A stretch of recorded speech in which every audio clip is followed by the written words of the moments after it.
Hello everybody. Today I will show you how to install an app in iPhone.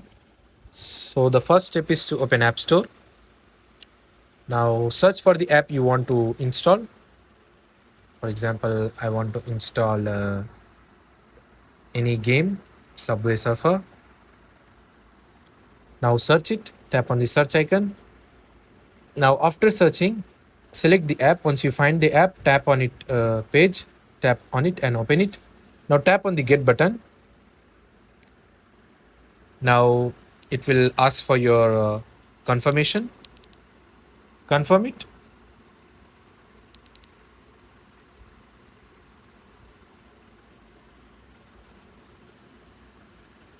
Now wait for the app to install. The app will start downloading and installing. Wait for a few seconds.